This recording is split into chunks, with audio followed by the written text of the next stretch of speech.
When I'm standing in front of the wall, there's almost a sense of freedom, and I have this excitement build up inside me, this sense of anticipation.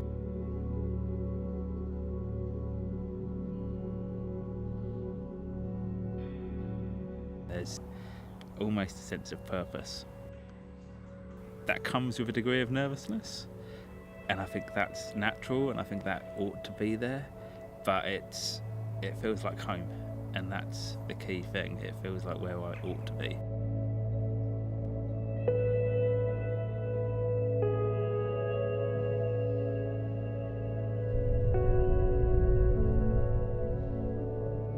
Pleased to say I don't remember hitting the ground. I'd rather be able to say I don't remember falling, but that's pretty well embedded in the memory. But yeah, that was that. That was a life-changing 3 or 4 seconds, and everything was different.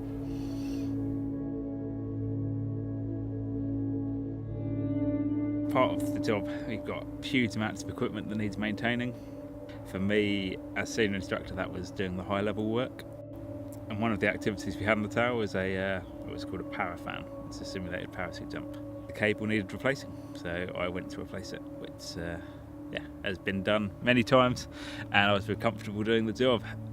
And it didn't go so well that day. First however long in hospital, it was, you've lost bladder control, you've lost bowel control, you've lost movement, you've lost feeling, you've lost everything from the belly button down, and you're told some of it might come back, but it's really hard to make any predictions.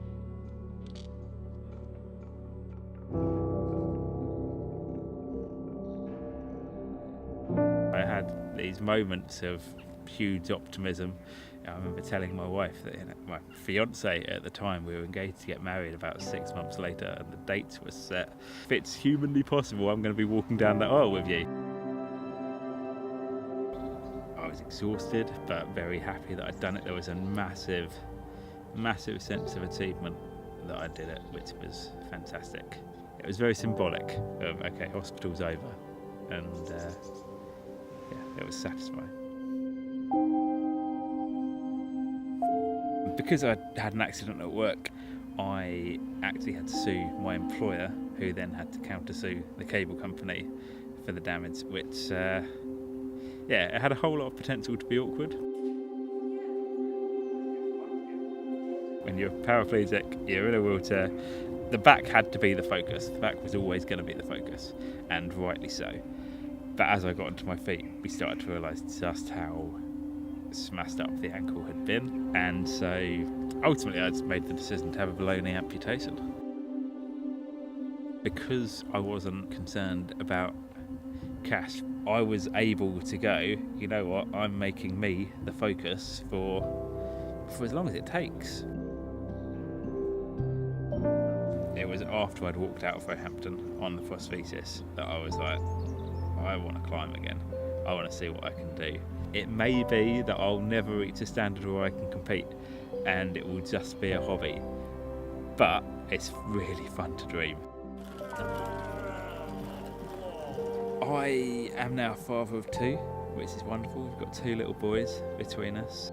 I love it. It's great being a dad. Without the settlement, there would be a definite concern over, how well am I going to provide for my family? And from a far more emotional perspective, how well would I be able to raise them?